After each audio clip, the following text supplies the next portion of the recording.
Balak ko sanang pumasok ng palihim sa basement para magnakaw ng pilak. Pero natigilan ako sa harap ng bundok ng mga pilak.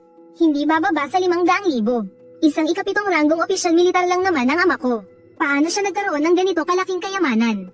Para malaman kung saan nanggaling ang lahat ng perang ito, binuksan ko ang libro ng kwenta at matagal na pinag-aralan. Saka ko lang nalaman na hindi pala sa pamilya namin ang pera. Ang ama ko lang pala ang tumutulong sa chancellor na magkamal ng pera. At ang taong nasa likod pala ng lahat ay ang ika-4 na prinsipe. Naalala ko na may mga kumakalat na balita, na may gusto raw ang ika-4 na prinsipe sa aking mapapangasawa. Si Lin Yao na kilala bilang pinakamaganda sa buong kabisera. Bumalik ako sa kwarto at nag-isip ng matagal. Sa huli nagpa siya akong hintayin ang pagbabalik ni Itay, para kumbinsihin siyang talikuran ng ika-4 na prinsipe, at pumanig sa prinsesa mayor. Pero isang tunog ng tambol ang sumire sa aking ilusyon. Nasaan si Lu Qingdian ng pamilyang Lu? Lumabas ka para tanggapin ang mensahe. Si Ginoong Lu ay nakasagupa ng isang ika-5 antas na haring demonyo habang pabalik sa kabisera. Sa kasamaang palad na matay siya sa tungkulin kaya kami nakikiramay. Senyorito, dumating na po ang ikatlong tiyo kasama ang kanyang pamilya, para raw makiramay, pero mas marami pa ang dala nilang ball kaysa sa mga tao. Malinaw na ang pakay nila ay, hindi pa nga lumalamig ang labi ni Itay. Atat na silang paghatian ang mga naiwan niya. Na-detect na ang host ay nasa bingit ng panganib. Matagumpay na na-activate ang Supreme Pay to Win system. Mag-top up ka lang para lumakas. Binuksan ko ang panel. Nakita ko ang teknik na tinatawag na Russian Thunder Mountain Strength. Ito ang ipinalit ni Itay mula sa kanyang mga tagumpay sa militar para sa akin. Dahil sakitin ako at mahina ang katawan. Kahit ang unang hakbang ay hindi ko magawa. Tinawag ko ang matandang Katie Wala. Iparating mo ang aking utos. Lahat ng antigo at mga painting sa mansyon na pwedeng ilipat. Ibenta kaagad. At ilabas ang lahat ng cash mula sa kaha. Senyorito, pero yan po ang mga ari-ariang iniwan ng iyong ama. Tsaka siguradong babaratin lang ang presyo kung ibebenta natin ngayon. Gawin mo ang sinasabi ko. Paiikutin lang natin ang mga bagay na yan. Ipapasauli ko sa kanila ng doble pa. Mabilis na inilabas lahat ng mga painting at anti-gang kagamitan sa bahay. Pagkatapos ay dinala sa harap ko ang 2 ball ng pilak. Nang makaalis na ang lahat, hindi ako nagatubili ni Katie Ting. Lakas ng dumadagundong na kulog. Dagdagan mo, maliban sa gabundok na pilak sa basement na hindi ko ginalaw. Ang iba pang ari-arian ng pamilya na nagkakahalaga ng 7,000 tail ng pilak, ay ginawa kong recharge points lahat. Ganap na ika-9 na antas, pero hindi pa ito sapat. Ang lakas na ito ay hindi kayang pigilan ang mga ganid na yon. System ay develop pa ang technique, gagamit ng 10,000 recharge points. Magsisimula na ang pag-develop. Nang mamatay si kuya, nawalan na ng respeto sa mansyon ng mga Lo. Dumating ang tiyo. Ang walang kwentang yun hindi man lang personal na sumalubong. Nagpadala lang ng isang matandang alipin para paalisan tayo. Itay, bakit po kayo nagagalit? Total naman si Lu Qingdian na walang kwenta. Ni hindi man lang marating ang unang antas ng martial arts. Sa hinaharap itong malaking yaman ay sa atin din naman mapupunta. Pag nakuha na natin ito, tignan natin kung magmamayabang pa siya. Young Master ang ikatlong tiyo. Dumating na sila, sa bulwagan. Hindi man lang tinatago ng ikatlong tiyo ang pagnanais niyang kamkamin ang lahat. Nakita na ang nakatatanda, hindi man lang bumati. Walang modong bata. Hindi inasahan ng ikatlong tiyo na ganito ang magiging asal ko. Agad siyang natigilan. Paano mo nagagawang bastyusin ang iyong ama? Isa ka ng ulilang lubos ngayon. Walang sino man ang nag-akala na ako ang unang kikilos. Sinaktan mo ko. Paanong naglakas loob kang saktan ako? Walang kwenta ka. Dudurugin kita. Ito ang pagkakaiba ng Tongmai at Layanti. Alam mo ba kung sino ang nasa likod namin? Naglakas loob ka pang pumatay. Kung hindi lang ako nagpigil, isang suntok lang tepat na siya. Humanda ka sa akin. Hindi pa sigurado kung sino ang mamumuno sa Lu Mansion. Sa tingin nyo kaya niyong ubusin ang lahi ko? Ang hayop na to ay nagtatago ng napakalalim. Nilinlang tayo ni Lu Qingdian. Ang suntok na iyon ay hindi lang para sa body tempering realm. Isa na siyang master ng ika-8 antas. Para malaman kung sino ang nasa likod ng 2 tandang iyon, sinuri ko ang mga libro ng kwenta ng pamilya Magdamag. Si ama ang may hawak ng shares ng punong ministro sa Tianxiang Yanjian. Ang buwan ng kita ay dinadala sa taguan sa ilalim ng lupa. Nagpapadala ng tao ang punong ministro kada 2 buwan para kunin ito. Tinutulungan ni ama ang punong ministro na kumita ng pera. Inayos ng punong ministro na lumabas siya para magsanay. Pagbalik sa kabisera ay tataas agad ang posisyon. Hindi mali na sabihing magkasabwat silang dalawa. Wala akong maisip na dahilan para saktan niya si ama. Teka, paano kung ang ikaapat na prinsipe? Kapag namatay si ama, ang petsa ng kasal namin ni Linyaw ay kailangang ipagpaliban dahil sa pagluluksa. Kung siya ang kumilos laban kay ama, sa huli ay hindi niya rin ako palalagpasin.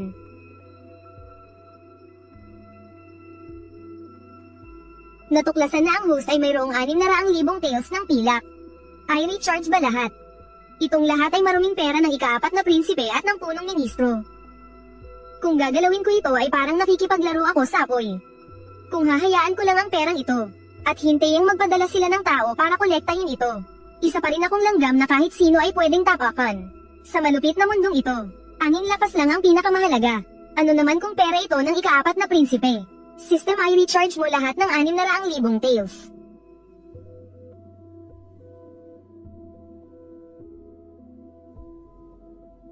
Umabot na sa 10,000 ang kabuoang recharge. Aktibo na ang VIP 1 na unlock ang talent improvement function. Pwedeng gumastos ng recharge points para mapabuti ang cultivation talent ng host. Pwedeng gumastos ng recharge points para mapabuti ang cultivation talent ng host. Sa lukuyang talento mahina ang ulo. Ang talento ang pundasyon. Direkta na akong maglalagay ng points. Dagdagan pa, nakonsumo ang 200,000 recharge points. Itinaas ang talento sa karaniwan. Nagkakahalaga ng 20,000 para iangat ang talent sa ordinaryo. Ang pangalawang pag-angat ay 200,000. Hindi ba't ibig sabihin kailangan ko ng 2,000,000 para sa susunod na pag-angat? Gumastos ako ng 200 at 20,000. Pero 20% lang ang itinaas ng lakas ko. At 20% diskwento lang sa pagdados ng mga teknik. Lintik, para na talaga akong naglalaro ng pay-to-win na mobile game. Umabot sa 100,000 ang kabuoang top-up. Na-unlock ang VIP 2, automatic na pagkolekta ng teknik. Mula ngayon kapag may nakita akong teknik, kailangan ko lang itong hawakan. At pwede ko na itong aidados kahit kailan. HMM, bakit hindi ko madados ang Benleihan Shanjin? Mayroon pa naman akong 380,000 puntos. Naubos na ang potensyal ng teknik na ito. Maaaring magpatuloy sa pag-top up ang host. Mabubuksan ang technic shop kapag naabot ang VIP 3. Sa loob ng maikling panahon, wala akong paraan para makalakam ng natitirang mahigit 300,000 taels. Para mabuksan ang technic shop. Kung gusto kong mag-higanti, mukhang kailangan kong magdahan-dahan. May 10 araw na lang. Magpapadala ang ikaapat na prinsipe ng mga tao para kunin ang 600,000 maruming pera. Maging ang mansyon ng punong ministro o ang ikaapat na prinsipe. Marami silang magagaling na tauhan. Sa lakas ko ngayon, ang direktang pakikipaglaban sa kanila ay pagpapakamatay lang. Sa loob ng 10 araw kailangan kong makahanap ng paraan para makakuha ng high level na teknik. May 3 paraan lang para makakuha ng teknik.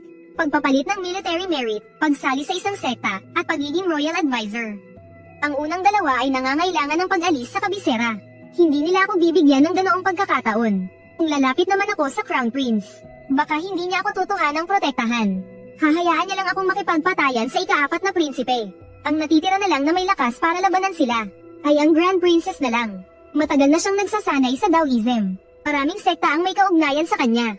Kaya natural lang na mayroon din siyang mga high-level na teknik. Pero kung gusto kong pumanig sa kanya, kailangan kong mag-alok ng isang bagay na kaakit-akit sa kanya.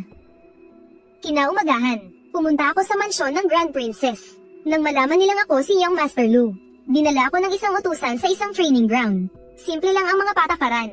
Ang sino mang makatagal ng 10 galaw laban sa akin, ay maaaring maging isang tagasunod ng palasyo ng prinsesa. Sino ang mauna? Ako si Wang Mang ang Iron Arm Saber King at hinihiling ko ang iyong gabay Stewardland. Paanong nangyari iyon? Masyadong mabagal ang iyong espada. At kulang sa bagsik. Ang susunod. Gamit ang aking galing sa paggalaw. Kayang-kaya kong iwasan ang 10 galaw. Puro ka lang forma.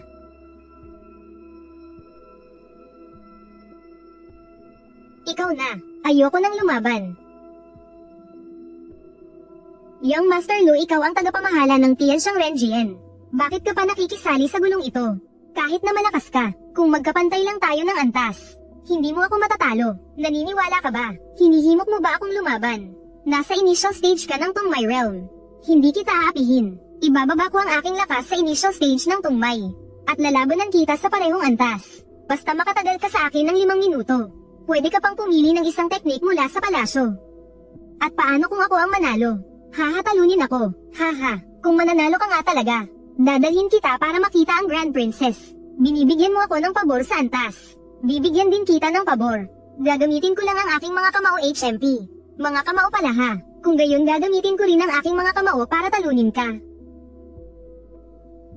Dahil sa bonus mula sa system. Sa parehong antas mas malakas ako sa iyo ng 20%. Kahit na kamao lang ang nag-iisa kong teknik.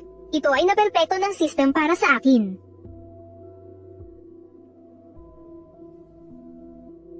Ang lakas ng puwersa. Hindi pa nga ako nagsisimulang umarte.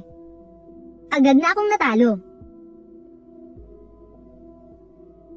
Ito ang tinatawag na pagiging madiskarte baby. Kung malalaman ng mahal na prinsesa na tinawag niya akong baby, magagalit kaya siya. Bakit hindi pa dinadala ni Tita Lan yung tao? Gusto ko talagang malaman kung siya na nga ba ang itinakda. Ang abang lingkod na si Lu Qindian ay nagbibigay pugay sa nakatatandang prinsesa.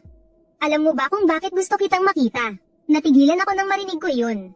Hindi ko talaga inasahan na magkakaroon ng plot twist. Kamahalan, gusto niyo po ba ang lahat ng shares ng langit at lupa? Wala akong pakialam sa pera. Ginoong Lu, gusto kong itanong sa iyo kung naiintindihan mo ba ang ibig sabihin ng paggastos sa laro? Shit. Kamahalan ng paggastos sa laro ay ang paggamit ng pera para sa libangan. Alam niya nga talaga, siya na nga ang tao sa Propacia. Ehem. Ano sa tingin mo ang maging nobyo ng pinakamagandang babae sa kabisera? Ano sa palagay mo, kamahalan? Sa tingin ko ang pagiging nobyo ng pinakamagandang babae sa kabisera ay hindi tugma sa katotohanan. Dahil kamahalan, mas maganda po kayo kaysa sa mapapangasawa ko. Kung hindi ngayon, kailan pa? Mukhang si Ginoong Lu ay hindi lang talentado. Mahilig ka rin palang magsabi ng totoo ha. Hehe. Simula ngayon, pag-aari na kita. Kung may gusto ka sa hinaharap, lumapit ka lang sa akin. Putya, anong klaseng kilos ng isang dominanteng babaeng CEO ito? Nga, dalhin mo siya sa lihim na bulwagan para pumili ng ilang angkop na martial arts technique. Pagkatapos ikaw na ang magiging personal na bantay ni Ginoong Lu. Masusunod po, kamahalan. Hindi ko inakalang ganito siya kagusto ng kamahalan. Dinala ako patungo sa isang lihim na bulwagan sa loob ng mansyon ng prinsesa. Nang bumukas ang pinto, natulala ako sa aking nakita. Hindi mabilang na mga teknik ang nasa harap ko. Para malaya kong pagpilian, may na-detect na maraming high-level na teknik. Gusto mo bang i-activate ang scan and record mode? I-scan mo silang lahat para sa akin. Naitala na ang 9,000 pagkulog. Naitala na ang 6 Harmonies Blade Technique. Naitala na ang free and easy swordplay. Naitala na ang 9 clinical practices. System, I-skip mo ang animation. Bilisan mo pa. Hindi pa rin sapat ang bilis na to. Ako na ang tutulong. 329, matagumpay na naitala. 3,715. Naitala na. Ang bilis mo namang maglipat. Para ka lang naglalaro. Ang landas ng martial arts ay parang 10 taong paghahasa ng isang espada. Masyado kang padalos-dalos. Baka mahirapan kang maging magaling yan. 10 taon. Bigyan mo ako ng 10 araw. Ipapakita ko sa iyo kung ano ang ibig sabihin ng walang tatalo. Para hindi matuklasan ng babaeng to ang sikreto ng aking pagiging invincible. Nagkunwari akong nagme-meditate at nag-e-ensayo. Akala niya talaga ay nagsasanay ako ng mabuti. Pero ang totoo, palihim lang akong nagdadagdag ng mga puntos. Hindi sapat ang kasalukuyang cultivation level ng host. Recharge points, 38, hindi maaaring matutunan ng 5th tier na technique. Kaya pinalitan ko ang target ko sa isang 3rd tier na technique. Sa sandaling pinindot ko ito, ang mga partikular na nilalaman ng technique na ito ay pumasok sa aking isipan. At paulit-ulit itong nag-ensayo sa aking kamalayan. Sa tulong ng system, agad kong naintindihan ang sikreto ng 9,000 pagkulog. Agad na nagbukas ang mga meridian sa aking katawan. Direktang umangat sa gitnang yugto ng meridian unblocking. Natutunan mo na agad, noong nasa meridian unblocking realm ako at pinag-aaralan ang movement technique na ito. Inabot ako ng 3 araw para lang matutunan ang basics. At dahil doon, tinawag pa akong isang henyo, Lu Qindian. Ang talento mo, tao ka ba o demonyo? Pero ang hindi niya alam, hindi ako baguhan, kundi nasa kaganapan. Nang tumigil ako sa paggalaw, si Inga ay nakatitig pa rin sa akin nang hindi kumukurap. Ginoong Lu, napakalaki ng talento mo. Bakit hanggang ngayon ay nasa kalagitnaan ka pa lang ng Tungmay Realm? Hindi ako sumagot, sa halip ay nagtanong ako pabalik. Binibining Inga kung ang martial arts ay landas patungo sa pagkadyos. Mayroon bang paraan sa mundong ito para mabuhay ng walang hanggan? Wala, hindi mabilang ang mga bayani sa mundong ito. Pero sino ang kayang mabuhay ng walang hanggan? Kahit na ang mga dakilang cultivator ng Duja Realm. karamihan ay hindi nabubuhay ng higit sa 300 taon. Ang 300 taon ay malayong-malayo na sa ordinaryong tao. Sa totoo lang, ang buhay ng isang cultivator sa Duja Realm ay higit pa sa 300 taon. Hindi lang nila kayang malampasan ang makalangit na pagsubok. Tribulation. Anong mangyayari kapag nalampasan ang makalangit na pagsubok? Magiging immortal ba? Madadagdagan ang buhay mo ng 60 taon. At pagkatapos ay haharapin ang susunod na tribulation. At sa bawat tribulation na iyong malalampasan, ang susunod na tribulation ay magiging mas matindi pa. Huwag mo na masyadong isipin iyan. Mag-focus ka na lang sa iyong pagsasanay. Anong mangyayari kapag nalampasan ang makalangit na pagsubok, magiging immortal ba? Madadagdagan ang buhay mo ng 60 taon at haharapin ang susunod na tribulation. At sa bawat tribulation na malalampasan mo ay madadagdagan ang buhay mo ng 60 taon. Pero ang susunod na tribulation ay magiging mas matindi rin. Pero maraming tao ang hindi man lang malampasan ang unang tribulation. Ang 3 beses ay ang limitasyon na para sa karamihan ng mga eternal tribulation cultivators sa mundong ito. Sige na, ang dami na nating napag-usapan, malayo pa naman sa iyo ang mga ito. Sa pag-e-ensayo ng martial arts, dapat kang maging praktikal at iwasan ang maging masyadong ambisyoso. Pagkasabi niyo ng anyo ni Tita Ying ay naglaho sa hangin. Ding nabawasan ng 360 recharge points sa 70% halaga. Ang ikalawang antas na teknik na 5-step plum blossom pole ay umangat mula sa pagiging dalubhasa patungo sa unang antas ng kasanayan. Si Li Wei ay napakamasunurin at agad na nagsimulang mag-ensayo ng martial arts. Kahit na umaasa siya sa system para magdagdag ng puntos sa kanyang pagsasanay. Pero iyon ay praktikal na paraan pa rin ng pagdaragdag ng puntos. Kinabukasan, habang pabalik si Li Wei mula sa mga libingan sa labas ng bayan, isang malaking lalaki na nakasakay sa kabayo ang sumugod sa grupo ng pamilya Li. Ang target ay napakalinaw, si Li Wei na naglalakad sa pinakaharapan. Nasa unang yugto lang siya ng tungmay, subukan mong labanan siya. Tila umalingaw sa kanyang tainga ang boses ni Tia Ying. Alam ni Li Wei na ito ay isang pamamaraan ng lihim na paghahatid ng tinig. Sige, ikaw ang gagawin kong sanayan. Hinugot ni Li Wei ang sable mula sa kanyang baywang. Ginamit niya ang 5-step plum blossom stance para iwasan ang sibat ng malaking lalaki. Matutunan ang second tier technique na 6 harmonies blade technique hanggang sa panimulang antas. Nangangailangan ng 200 recharge points. Nais mo bang matutunan? Sa ganitong sitwasyon, hindi na kailangang sundin pa ang naunang plano. Tutal sa nakalipas na 2 araw ay nagpanggap na rin siyang tapos basahin ang 5 tungmay martial arts manual sa harap ni Tia Ying. Idagdag pa ang kanyang karakter bilang isang martial arts prodigy. Ang paggamit nito ngayon ay hindi magiging kahina-hinala kay Tia Ying. Oo, ding nabawasan na ng 180 recharge points, may 10% discount. Natutunan na ang second tier technique na 6 harmonies blade hanggang sa panimulang antas. Sa isang iglap, isang alaala ng pagsasanay ng 6 harmonies blade ang pumasok sa isipan ni Li Wei. Ang lahat ng kaalamang kailangan para sa panimulang yugto ng teknik na ito ay pumasok sa kanyang isipan. Sa puntong ito, hindi na kailangang pag-isipan pa, direkta na itong ginamit ni Li Wei. Dumalay ang gangchi sa kanyang mga meridian papunta sa sable. Ang Sanjo meridian sa kanyang kamay ay agad na nabuksan at matagumpay na nagamit ang estilo ng 6 harmonies blade. Sa sandaling iyon, pabalik na ang malaking lalaki para sumaksak muli. Sinalag ni Li Wei ang sibat gamit ang kanyang talam at ginamit ang lakas para tumalon paatras.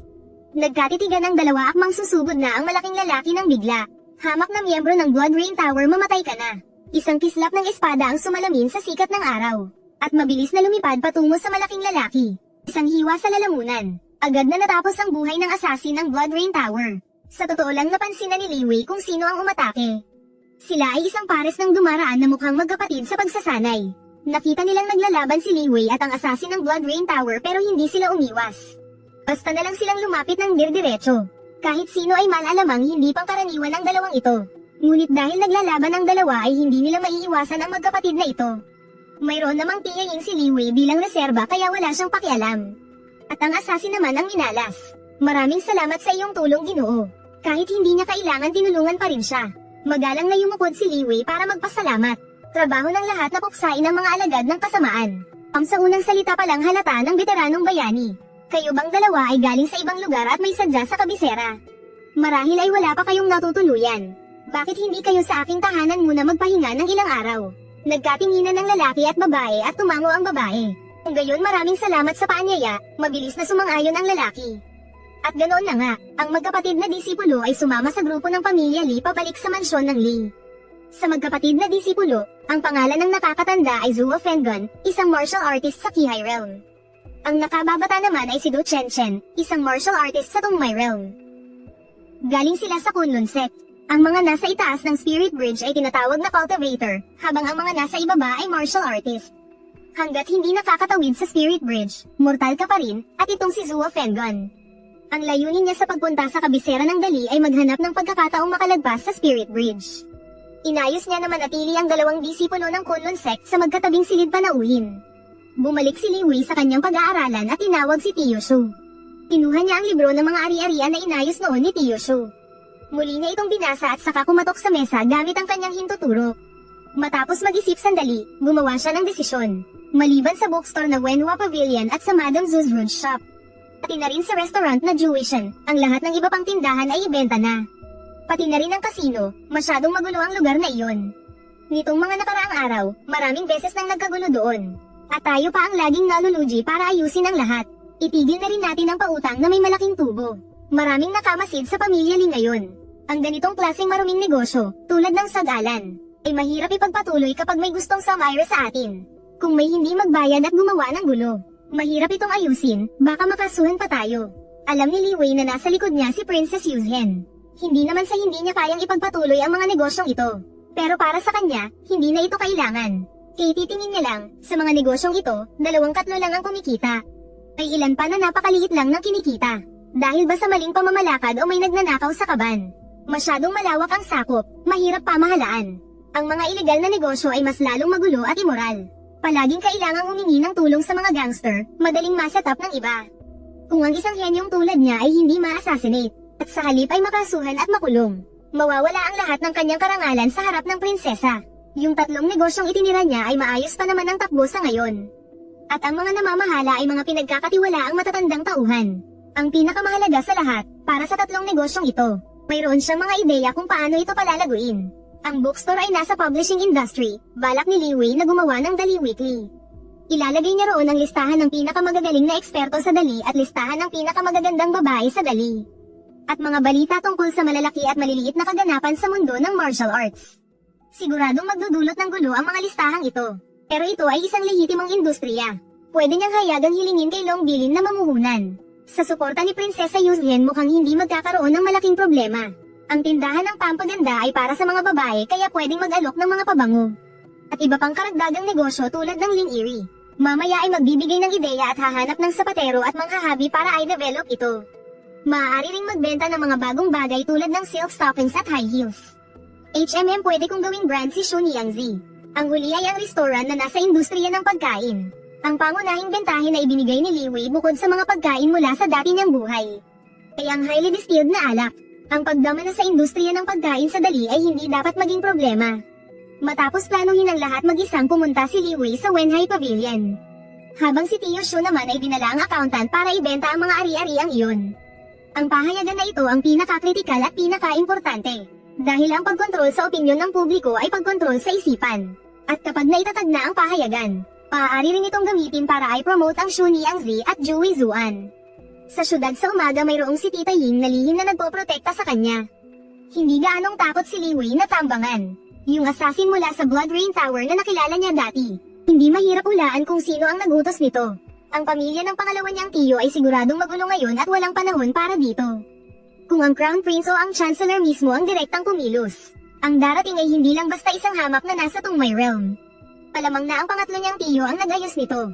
Wala nang magawa ang matandang iyon. Siguradong naubos na siya sa paunang bayad para sa assassin na ito. Noong una iniisip pa ng matandang iyon na panatilihin si Li Wei para dahan-daang pagkakitaan. At makuha ang buong pamilya Li. Ngayon nalaman niyang wala na sa kontrol niya ang mga bagay-bagay.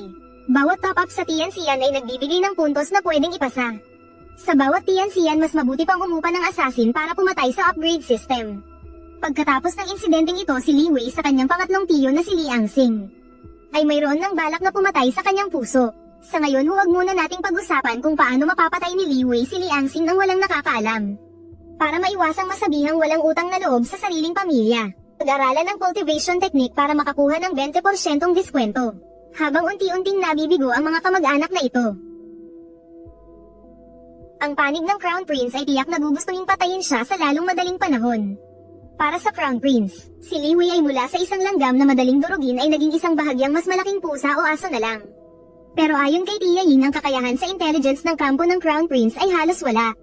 Hindi niya alam kung paano nalaman ni Long Ming ang relasyon ng Tian Shangyun Jian at ng mansyon ng Prime Minister.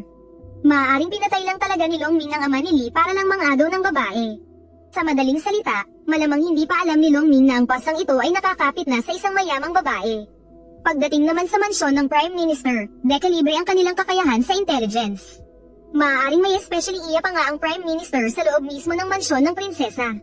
Kaya malamang alam na ng Prime Minister na si Gong Sunwen na naibigay na ni Li Wei ang ebidensya ng kanyang mga krimen kay Long Bilin. At alam din ni Gong Sunwen kung bakit hindi pa kumikilos si Long Bilin laban sa kanya.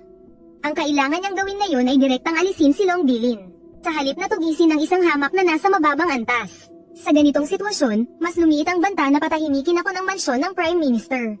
Ang gusto lang ngayon ng mansyon ng Prime Minister ay mabawi ang kontratang iyon at ang 600,000 tael na pilak. Kung kaya nilang pumatay, papatayin nila. Ang napaka-ambisyosang si Long Bilin ay hindi naman sasabak sa gulo para lang sa isang hamak na lalaki. Pero kung malaman nilang hindi nila ako mapapatay, malamang ay makikipagnegosasyon sila sa akin. Nayos ni Li Wei ang lahat ng impormasyong ito sa kanyang isipan. Habang iniisip ang mga posibleng mangyari, hindi niya namalayang nakarating na siya sa Wenhai Pavilion. Tinalakay niya kay Boss Cheng ng Wenhai Pavilion ang mga plano para sa paglalathala ng Daling Weekly. Sinabi ni Boss Cheng na kaya niyang asikasuhin ang pamamahagi ng dyaryo. Pero wala siyang kaalam-alam sa nilalaman nitong tungkol sa Jiangho. Huwag mo nang alalahanin iyan. Bukas, magpapadala ng tao ang mansyon ng prinsesa para asikasuhin ito. Makinig ka lang sa kanila. Pagkatapos, gumugol pa siya ng kaunting oras para ayusin ang mismong layout. Magandang araw kamahalin, bati ni Li Wei na may kasamang pagyukod. Magsalita ka, ano ang sadya mo sa akin, sabi ni Long Bilin habang nagbabasa. Nang hindi man lang inaangat ang kanyang ulo. Sa tabi niya, si Long Xiaoxiao na nakasandal sa kanya ay masusing tinitingnan si Li Wei. Nais ko sanang imbitahan ang kamahalan na mamuhunan sa isang negosyo. Ibinatalya ni Li Wei ang kanyang ideya. Pagkaraan ng mahabang sandali, magandang ang ideya iyan. Hahayaan kong si Lan Yu ang makipag-ugnayan sa iyo tungkol dito. Pero sa sinasabi mong listahan ng 100 bulaklak, dapat ako ang una. Talagang may tiwala sa sarili ang babaeng ito. Pero siya nga ang pinakamagandang babae na nakita ni Li Wei sa kanyang dalawang buhay. Siyempre, iyon ay kung ang kalahati ng kanyang mukha sa ilalim ng belo ay perpekto rin. Bata pa lang ako ay hindi ko na gusto ang lumabas. Kaya wala akong kilala ni isa sa mga sinasabing magaganda sa Jiangho. Kahit si Lin Peiyao, ilang taon na rin noong huli kaming magkita. Noong mga panahong iyon, isa pa siyang maliit na bata. Tunay ngang kayo ang pinakamagandang babae na nakita ko, kamahalin. Sa tono mo, mukhang hindi ka naniniwala, pero malalaman mo rin sa hinaharap. Kahit na makita mo pa ang lahat ng magagandang babaeng iyon, iisipin mo pa rin na ako ang pinakamaganda sa lahat. May halong pagsubok ang mga salita ni Li Wei. Ngayon sigurado na siya, ang Prinsesa Yuzhen na ito ay talagang may hindi maipaliwanag na pagkagusto sa kanya. Kahit na hindi niya ito pinagbigyan ay hindi pa rin ito nagalit. Dapat mong malaman na ang mga babae ay napakaliit ng pasensya. Kaya naman, siya talaga ang espesyal. Kung gayon, ano ba ang espesyal sa kanya? Pero imposibleng malaman ni Long Bilin ang mga ito. Kung hindi niya maintindihan, hindi na niya iisipin. Sa ngayon ay hindi niya maaaring iwanan ang proteksyon ng tahanan ng prinsesa. Ang amo niya ay may gusto sa kanya, hindi ba magandang bagay iyon? Tungkol naman sa kung mayroon bang masamang balak, ano naman ang magiging motibo ni Prinsesa Yuzhen sa isang hamak na ginoong tulad niya? Hindi naman siguro katawan ko ang habol niya. Kung bakit naman gustong-gusto ni Prinsesa Yuzhen na maging numero 1. Hindi naman ito lahat para sa kayabangan. Kung gusto niyang maging emperoress, kung mayroon siyang suporta ng mga tao, magiging mas madali ang daan para sa kanya sa hinaharap. Ipinaliwanag lang ni Li Wei sa kanya ang tungkol sa Dali Zhoubao. Kung paano ito gumagana, agad niyang napansin ang impluwensya nito. Kung makukuha niya ang titulo ng pinakamagandang babae sa buong mundo, siguradong makakakuha siya ng hindi mabilang na mga tagahanga. Magkakaroon ito ng hindi matatawarang benepisyo para sa kanyang pag-akyat sa trono sa hinaharap. Itong si Li Wei ay totoong tulad ng sinasabi sa hula. Siya ang itinakda para sa kanya. Mayroon talagang mga lihim na sining sa mundong ito na hindi kayang unawain. Na kayang sumilip sa sanhi at bunga. Noong araw na iyon, nagsinungaling siya kay Li Wei. Inimbestigahan niya si Li Wei hindi dahil siya ang kasintahan ni Lin Peiyao. Ito ay dahil lamang sa kanyang ina, si Consort Maharlika Wang, na minsan ay kumuha ng isang hula para sa kanya sa lupain ng mga ninuno ng pamilyang Wang. 28 nakatagong phoenix, ang mithiin ay hindi manatili sa karaniwang gubat, si Li Wei ay kakatok sa lilang palasyo. Ang araw at buwan ay papalitan ng bagong pamumuno. Dahil sa hulang ito, lahat ng taong nagngangalang Li Wei sa kabisera ay palihim niyang inimbestigahan. Ngunit napakaraming tao na nagngangalang Li Wei. Hindi niya alam kung sino ang tunay na tinutukoy. Hindi rin siya nang ahas na subukan ito para hindi masira ang hula. Alam niyang napakabisa ng mga pamamaraan ng pamilyang Wang. Dahil ganoon ipinadala si Consort Maharlika Wang sa palasyo. At totoo ngang siya ang naging pinakapaborito sa harem. Sayang lang at hindi nagkaanak na lalaki si Consort Maharlika Wang. Kung hindi, matagal nang napatalsik ang Emperadress at pinalitan. Mula nang makuha niya ang hulang ito, itinuring na niya ang Li Wei na iyon bilang kanyang magiging asawa, kaya tinanggihan niya ang lahat ng alok na kasal. At hindi na basta-basta nakipagkita sa ibang lalaki para lang hintayin ang taong iyon. Si Li Wei, noong una inakala niyang hindi ang Li Wei na ito ang taong iyon. Dahil may mapapangasawa na siya. At ito pa ang pinakamagandang babae sa kabisera si Lin Peiyao. Ayon sa Loika hindi dapat magtatagpo ang kanilang mga landas. Pero hindi niya inasahan na napakahiwaga ng tadhana. Bigla na lang itong kusang lumapit sa kanya. Noong araw na nakuha ni Long Bilin ang sanaysay mula kay Lan Yu. Halos mawala siya sa kanyang postura nang marinig ang pangalan ni Li Wei. Kung hindi kahit gaano pa kaganda ang pagkakagawa ng sanaysay na iyon. Hindi makakaharap ni Li Wei ang Prinsesa Yuzhen. Siyempre hindi niya sasabihin ang lahat ng ito kay Li Wei. Dahil alam niyang may mga taong hindi naniniwala sa tadhana at gusto pa itong labanan. Ang pagbubunyag ng sikreto ng langit ay maaaring makasira sa Propacia. Ayon maging ang nakaraang sanaysay o itong Daliwiti ay parehong nagpapatunay sa halaga ng taong ito ng tadhana. Siya nga talaga ang taong hinihintay niya. Gusto niya lang na mas mapalapit pa sa kanya. Hindi niya alam kung paano ito gagawin sa mas makatwiran at natural na paraan. Nang pumunta si Li Wei sa Mingyu Tower para kausapin si Lan Yu tungkol sa Daliwiti. Nagpakita si Tita Ying sa harap ni Long Bilin. Tita Ying miss ka na ni Xiao Xiao biglang binitawan ni Long Xiao Xiao ang ate niya. At damamba papunta kay Tita Ying. Sinalo ni Tita Ying si Long Xiao Xiao at niyakap ito ng napapailing. Ang laki-laki mo na para ka pa ring bata. Mahalan may mahalaga po akong iuulat. Malahalimaw ang talento ni Ginoong Lee sa martial arts. Ikinwento ni Tita Ying kay Long Bilin ang nakita niyang pagsasanay ni Li Wei. Pero lingid sa kaalaman niya hindi man lang ito nagulat. Siyempre isa siyang pambihira kundi paano siya magiging ang taong nasa Propacia. Walang nakakaalam sa mga tumatakbo sa isip ni Long Bilin. Inutusan lang niya si Tita Ying na ipagpatuloy ang pagprotekta kay Li Wei ang potential asset ng kanilang palasyo. May paghanga na si Tita Ying sa kanyang talento kaya syempre hindi siya tumanggi. Hindi nagtagal na pagkasunduan na nina Li Wei at Lan Yu ang mga detalye. Bukod sa mga balitang hawak ng palasyo ng prinsesa tungkol sa martial world. Ang unang issue ng Dali Weekly ay ilalathala rin ang 100 Flowers List. At ang Hidden Dragon List.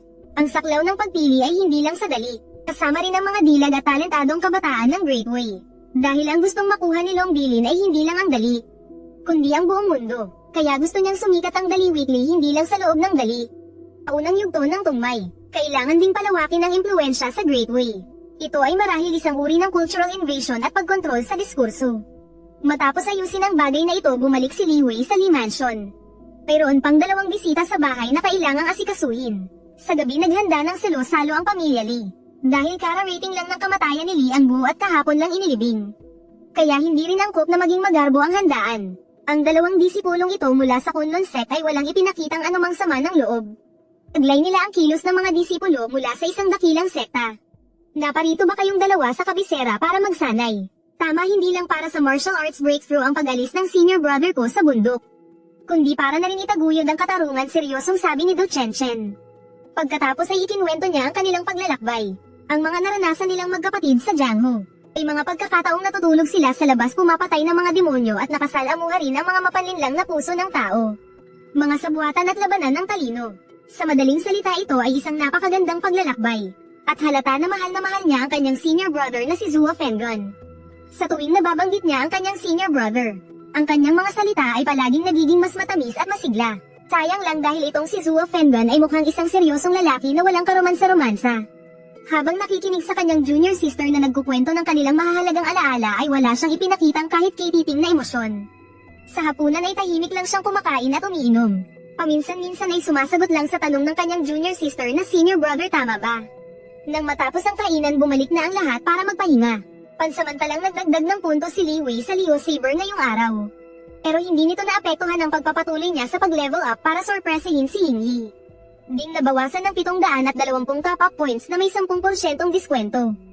Ang second tier technique na 5-step plum blossom stance ay umangat mula minor success hanggang major success. Matapos sanayin at maunawaan ang major success realm ng technique na ito, binuksan muli ng True Chi ang Yin Qiao Meridian ni Li Wei.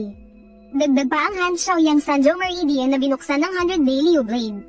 Nabuksan na ni Li Wei ang 7 Meridian at 4 na vessel. Natapos ang shopping, session at balak na sanang maligo at magpahinga ni Li Wei.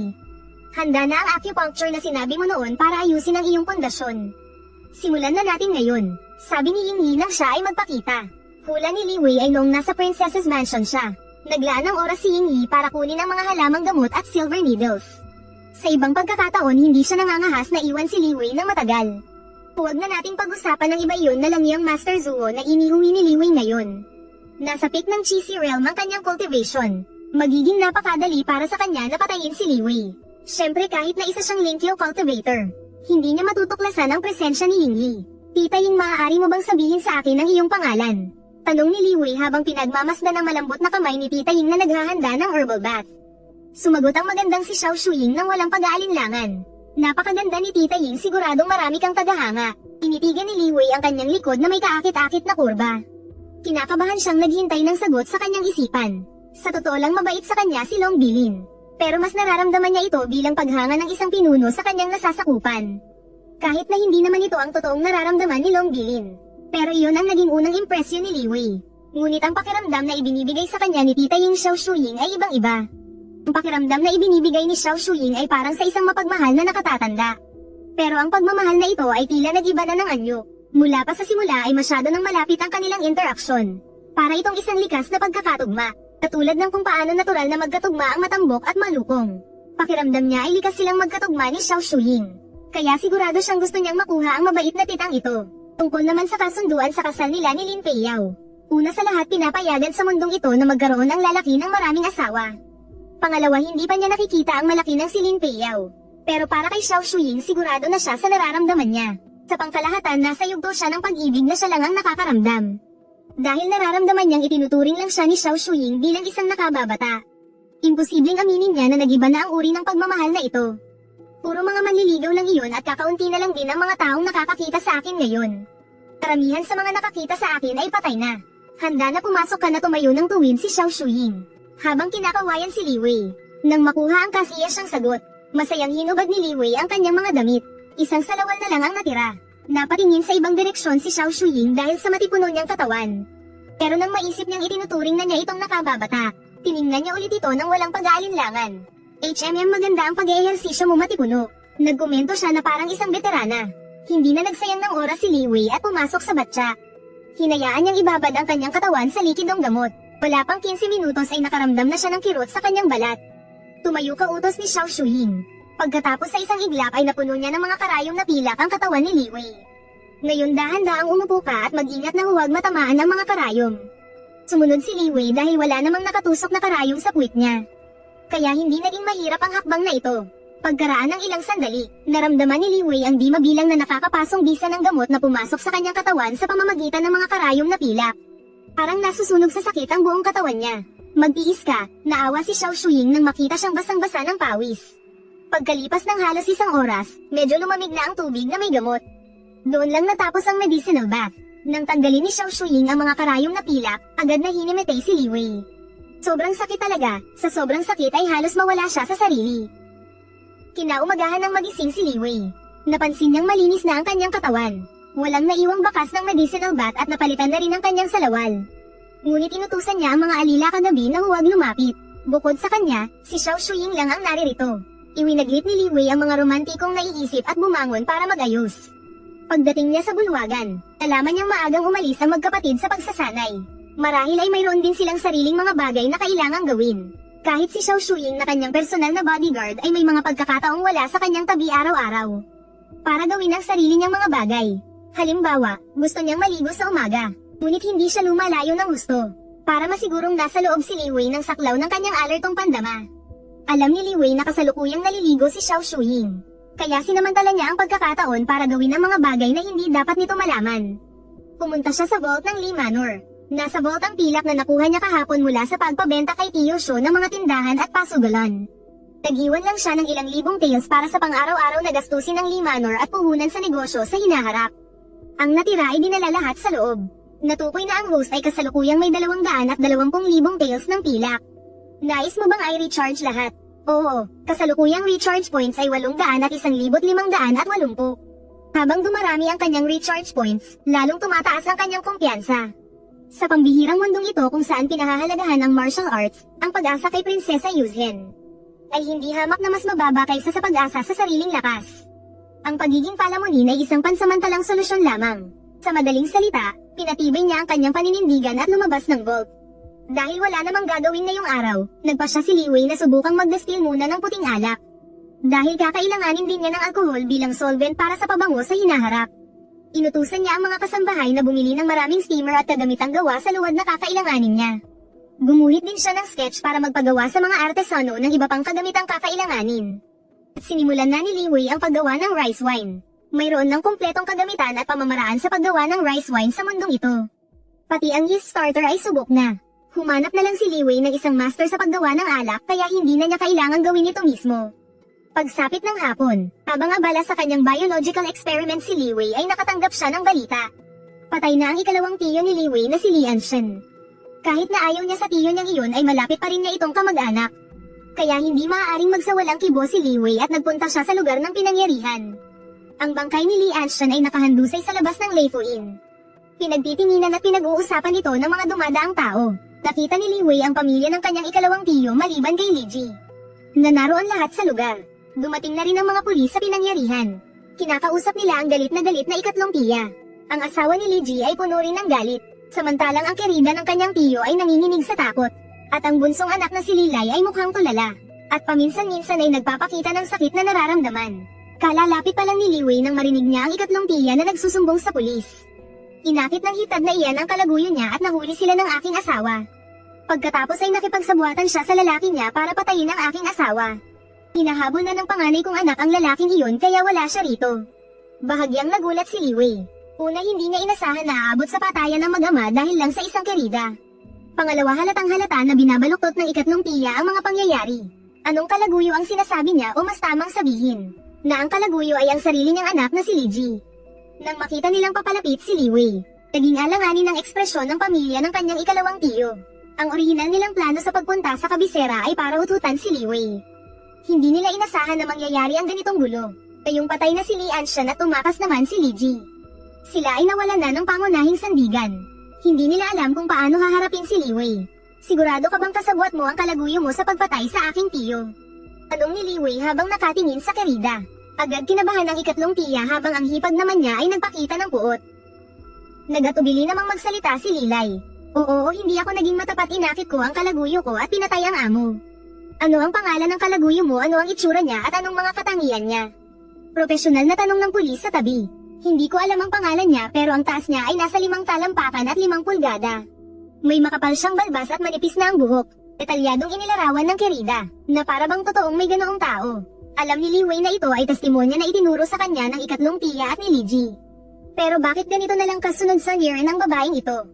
Hindi naman siguro dahil sa pag-ibig, hindi ba? Tiningnan ni Li Wei ang nanginginig na kerida. Pumayag ang babaeng ito na manatili para tumstigo. Hindi na niya matatakasan ang parusang malunod sa kulungan ng baboy. Tataas ng 20% ang lakas. Nagmensahe rin si Xiao Shuying sa isip na hindi sulit ang babaeng ito. Sa simula isa lang itong simpleng biro, ngunit nagkaroon ito ng hindi inaasahang resulta. Pero hindi siya natuwa sa eksenang ito. Nakita ni Li Wei ang sitwasyon at mukhang mapapawalang sala na si Li Ji. Hindi maaari, hindi niya kayang makitang mamatay ang babaeng ito para kay Li Ji. Habang ang lalaking iyon ay malayang nakakatakas sa batas, nagmasid si Li Wei. Pakiramdam niya gusto ng tita at ng kerida na mapawalang sala si Li Ji. Pero hindi tiyak na ganoon din ang iniisip ni na Lilay at ng asawa ng pinsan niya. Masasabi pa nga na ang dahilan kung bakit tumakas si Li Ji ay dahil hindi siya nagtitiwala sa kanila. Tita Ying, may paraan ka ba para mapaamin sila sa katotohanan? Siyempre may paraan at kahit hindi mo hilingin kikilos pa rin ako. Ayokong makakita ng ganitong hindi magandang resulta. Pagkasabi niyo ay ginamit ni Xiao Shuying ang ika-8 antas na Heavenly Demon Scatters the Spirit. Bilang kamag-anak kailangan pa rin niyang umarte para sa sitwasyon. Sumenggot si Lilay at hindi nagsalita. Tahimik niyang hinayla ang kariton na may bangkay ng kanyang ama at umalis. Hindi pinigilan ng mga pulis si Lilay at isinama lang ang kerida paalis. Sumama rin ang asawa ng pinsan niya bilang testigo. Tanging ang tita na lang niya ang naiwan sa lugar. Biglang tumingin ng masama ang babae kay Li Wei. Ikaw, sigurado akong ikaw ang may gustong ipahamak si Jair. Umunat ang noo ni Li Wei dahil may kinalaman nga siya sa nangyari. Pero alam ng langit, na isa lang itong biro ni Xiao Shuying. Ni hindi niya nga hiniling kay Tita Ying na gawa ng masama ang tiyo niya. At ayon kay Xiao Shuying, napaka-espesyal ng gayumang ito. Kung hindi sabay na nagkaroon ng matinding pagnanasa ang dalawang nasa ilalim ng sumpa. Hindi ito basta-basta gagana. Ang mabilis na pagkahulog ng Kirida at ni Lee Ji sa bitag ay nangangahulugan lang na mayroon na silang lihim na relasyon. At ang pagpatay ni Lee Ji sa sarili niyang ama ay talagang hindi inaasahan. Pinapatunayan lang nito na si Lee Ji ay isang walang pag-asang basura. At tungkol naman sa paghingi niya ng tulong kay Xiao Shuyin para piliting ilabas ang katotohanan. Ito ay dahil lang sa pandidiri niya sa basurang si Lee Ji. Masasabing mula simula hanggang dulo ay nasa panig siya ng katarungan. Ang puso ko't gawa ay malinaw na parang salamin at lahat ay para sa katarungan. Ngayon inaakusahan siya ng babaeng ito dahil matagal na siyang galit kay Li Wei. At iniisip niya na dahil sa pagtatanong ni Li Wei kanina kaya nabunyag ang kasamaan ni Li Ji. Naging isang taong may sala. Walang ganang makipagtalo si Li Wei sa babaeng palengkera kaya tumalikod na siya at bumalik sa Lee Mansion. Tita Ying, hindi ba't sinabi mo na ang love go ay gagana lamang kung tunay na nagmamahalan ang dalawa? Ama, ibig sabihin mahal talaga ni Li Ji ang babaeng iyon. Pero pinili niyang hilingin sa kanya na tunstigo ng kasinungalingan habang siya ay tumakas. Ganyan talaga kawalang puso ang mga lalaki. May bahid ng lamig ang boses ni Xiao Shuyin. Hindi ako ganyan agad na depensa ni Li Wei sa sarili. Pagbalik sa Lee Mansion ay hindi niya nakita si Lilay na dumating. Hindi alam kung saan dinala ng batang iyon ang bangkay ng kanyang ama. Hindi naman santo si Li Wei kaya wala siyang pakialam. Wala namang mabuting hangarin sa kanya ang pamilyang iyon. Ang pagpayag niyang dalhin ni Lilay ang bangkay sa Lee Mansion para iburol ay sukdulan na ng kabaitan. Kung ayaw nilang tanggapin edi huwag. Nakabalik na ang dalawang magkapatid sa sining mula sa Kunlun Sect. Nag-eensayo sila sa bakuran. Sa harap nila nagsimula na ring magsikap si Li Wei na magdagdag ng puntos. Tutal hindi naman alam ng dalawa ang dating antas ng martial arts ni Li Wei. Walang mabubunyag. Ding 180 recharge points ang ibinawas 10% diskwento. 30-year technique na pulse taking art natutunan hanggang entry level. Ding 180 recharge points ang ibinawas 10% diskwento. 30-year technique na evergreen finger natutunan hanggang entry level. Ding 180 recharge points ang ibinawas 10% diskwento. 30-year technique na free and easy swordplay natutunan hanggang entry level. Pakiramdam ni Li Wei kailangan pa ng isang araw para sa 5-step plum blossom pole. Ngayong araw ay aaralin na lang niya ang mga natitirang technique hanggang sa entry level. Agad na ang mga alaala na naglalaman ng mga kaalaman sa entry level ng mga technique na ito ay lumitaw sa isipan ni Li Wei. Paulit-ulit na inensayo sa kanyang isipan. Kaya't sunod-sunod na inensayo ni Li Wei ang tatlong technique na ito. Sa bawat entry level ng technique may isang meridian na nabubuksan. Futayang Bladder Meridian, Hand Shaoyin Heart Meridian, Do Meridian at Dai Meridian. Sa puntong ito sa 13 major at 8 extra meridians ni Li Wei. 9 na major at 6 na extra meridians na ang nabuksan. Ang bisa ng Tungmaipil ay patuloy din nagpapalawak ng kanyang mga meridian. Ang magkapatid mula sa Kunlun Sect ay walang kaalam-alam sa sitwasyon. Akala lang nila na ang ilang teknik na iniensayo ng binatang ito ay pawang nasa entry level pa lang. Mukha siyang baguhan. Sa tabi ang nakatagong si Xiao Shuyin ay nasanay ng magulat. Sanay na siya at hindi na nagtataka. Sa sandaling ito naramdaman ni Li Wei na sa tulong ng 6 na 30-year techniques. Ramdam ko ang lakas na hindi ko pa naramdaman noon. Kamay ng gumigibang kulog 5 hakbang na plum blossom stance sining ng paghawak sa palso at daliri ng walang hanggang tagsibol. Paraan ng talon ng 6 na harmonya at paraan ng espada ng kalayaan. Bawat martial art ay may espesyal na epekto, halimbawa na lang ang kamay ng gumigibang kulog. Kayang palakasin nito ang braso ng nagsasanay. Dati ang unang antas na perpektong kamay ng gumigibang kulog. Kayang palakasin ang braso ng isang martial artist sa antas ng pagpapatibay ng katawan ng 50% katumbas ng mahigit 1,000 kilo. At ang ikalawang antas na kamay ng gumigibang kulog na pinahusay ng system. Pag naabot na ang perpektong antas, kayang palakasin ang braso ng isang martial artist sa antas ng pagbubukas ng meridian ng 50%. Katumbas ng mahigit 10,000 kilo. Ang epektong ito ay permanente. Hindi ibig sabihin na epektibo lang ito kapag ginagamit ng nagsasanay ang kamay ng gumigibang kulog. Masasabing ang mga espesyal na epektong kaakibat ng mga martial arts na ito ay sobrang di ka panipaniwala. Ang pangunahing dahilan kung bakit maihahambing ang martial arts sa mga wuxia novel mula sa dati kong buhay. Ang espesyal na epekto ng 5 hakbang na plum blossom stance ay ang lubos na pagpapataas ng kakayahang umiwas. Matapos matutunan ng sining na ito, tila naging isang instinct na ang pag-iwas. At hindi na isang teknikal na galaw na nakadepende sa karanasan. Ang sining ng paghawak sa palso ay isang grapple ng martial art. Ang espesyal na epekto nito ay pinapataas ang kakayahang tumagos ng atake. Kaya nitong sakta ng meridian ng kalaban kahit sa likod ng armas at baluti. Ang daliri ng walang hanggang tagsibol naman ay isang finger technique. Ang espesyal na epekto nito ay lumikha ng lason sa puso na gumugulo sa tunay na enerhiya ng kalaban. Kung gagamitin naman ng marahan ay kayanin nitong gamutin ang lason sa puso. Ang paraan ng talam ng 6 na harmonya at paraan ng espada ng kalayaan ay parehong nagpapataas ng pinsala ng kani-kanilang armas. Wala nang masyadong masasabi tungkol doon. Isipin ninyo mga 3 antas na teknik pa lang ito pero mayroon ng ganitong mga epekto. Ang ilang epekto ng mga mas mataas na antas na teknik ay wala nang pinagkaiba sa mahika. Halimbawa na lang ang teknik na ginamit ni Xiao Shuyin kanina. Malinaw na ang epekto nito ay lituhin ang isip at guluhin ang diwa. Ano ang pinagkaiba nito sa mahika? Ginoong Li, alam mo ba ang tungkol sa mansyon ng punong ministro? Si Li Wei ay naroon pa rin at iniisip ang mga espesyal na epekto ng bawat teknik. Habang natutulala ay nakita niya si Zuo Fenggan na lumapit at nagtanong. Ang punong ministro ang alam ko lang ay Gang Sanwen ang pangalan niya. HMPH batang pasaway, huwag ka nang magpanggap, sabi ni Do Chen Chen nang may malamig na ngiti. Naramdaman ni Li Wei na medyo hindi inaasahan ang mga pangyayari pero may katwiran din naman. Ginoong Li, may nakilala kaming isang binata ngayong araw. Sabi niya ang ate niya ay ipinagbili sa Tianxiang Yunjian. Gusto niyang humingi ng tulong sa amin para iligtas siya. Seryosong sinabi ni Zuo Fenggan. Hihim kaming pumasok sa Tianxiang Yunjian at nakita namin ang ate niya. Sinabi niya na ang malaking boss sa likod ng Tianxiang Yunjian ay ang pamilya ng punong ministro. Unang yugto ng pagbubukas ng meridian. Pagbubukas, at sinabing huwag namin silang gagalawin. Paunang yugto ng tungmay. Tungmay, hindi umiimik si Li Wei. Paunang yugto ng tungmay. Dahil ang pamilya Linyo ang hayag na pangunahing shareholder ng Tianxiang Yunjian. Isang tango lang mula sa pamilya Linyo ay sapat na para palayain siya. Kapatid na Li, totoo ba ito? Totoong ang pangunahing shareholder ng Tianxiang Yunjian ang aming pamilya Li. Pero ang hawak lang namin ay honorary shares, hindi aktual na shares. Sa totoo lang, wala kaming gaanong boses doon. At saka, ang ari-ariang ito ay pinaghirapan ng aking ama. 1 linggo pa lang siyang pumanaw. Wala akong kaalam-alam sa sitwasyon doon ngayon. At lalong hindi ko alam kung sino ang tunay na big boss sa likod ng Tianxiang Yunjian. Kalmadong sinabi ni Li Wei habang nakatingin sa dalawa. Ibig sabihin, hindi mo rin kayang palayain ang babaeng iyon. Napakunot noong sabi ni Zuo Fenggan. Kuya, baka kasabwat siya ng asong punong ministro na yon. Nagkukunwari lang siyang tanga simula nang bumaba tayo ng bundok. Hindi ba't marami na tayong nakitang ganitong bagay? Tiningnan ni Du Chen Chen si Li Wei na may pagdududa sa kanyang mga mata. Kapatid na Li, may kaugnayan man o wala ang iyong yumaong ama sa tahanan ng punong ministro? Ngayon, sigurado tayong marumi ang tahanan ng punong ministro. Baka may kinalaman din sa punong ministro ang pagkamatay ng iyong ama. Bakit hindi tayo magsanib puwersa para ibunyag ang kasamaan ng punong ministro? At ibalik ang katarungan sa kabiserang ito. Taus-pusong sinabi ni Zuo Fenggan. HMM, ang mga tunay na tagapagtanggol ng katarungan.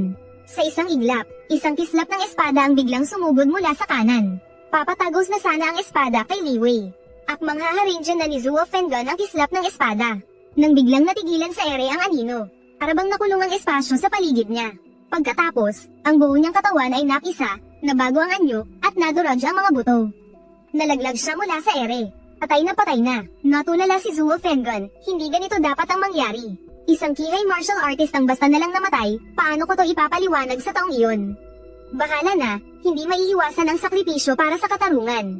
Senior, maaari po ba kayong magpakita? Magalang na tanong ni Zuo Fenggan. Ngunit wala siyang natanggap na anumang tugon. Marahil ay isang senior lang na napadaan, isang bayani na kumilos ayon sa kanyang kagustuhan. Normal lang na maraming nakatagong eksperto sa kabiserang ito. Sinabi ni Li Wei habang nagkukunwaring takot pa rin. Pagkatapos, lumapit siya para suriin ang bangkay. Lumapit din si Zuo Fenggan. Isa itong asasin mula sa mansyon ng punong ministro, sabi ni Zuo Fenggan habang tinuturo ang bangkay. Para labanan ang mansyon ng punong ministro. Kinausap ko at nang kasama ko ang mga kaibigan nating nasa tamang landas sa kabisera, sinabi nila sa akin. Na ang mga may tao tay tato sa braso ay mga piling asasin na sinanay ng mansyon ng punong ministro. Hindi yan kasinungalingan, may ganyan ding tao tay tato sa braso si Liang Guo. Hinala ni Li Wei na may kinalaman ito sa blood chi restriction ng mansyon ng punong ministro. Pero direktang sinabi sa kanya ni Xiao Shuyin sa isip. Ang tao tay tato ng taong ito ay porma lang. Wala itong espesyal na aura ng blood chi na galing sa mansyon ng punong ministro. Naintindihan na ni Li Wei ang sitwasyon. Alamang ay narito siya para umarte kasama si Zuo Fenggan. Ang layunin nila ay papaniwalain si Li Wei na gustong-gusto na siyang ipapatay ni Gang Sanwen.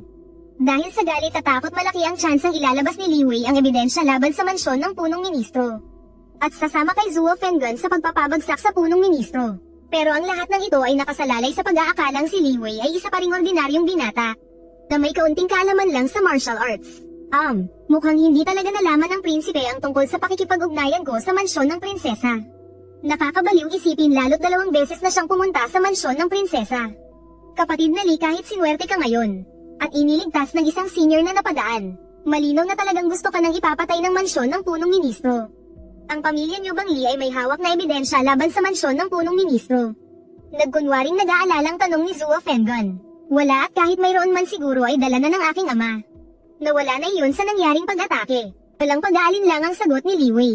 Senior, sa tingin ko ay nagmamatigas lang siya. Ayaw niyang bitawan ng shares niya sa Tianxiang Yanjian.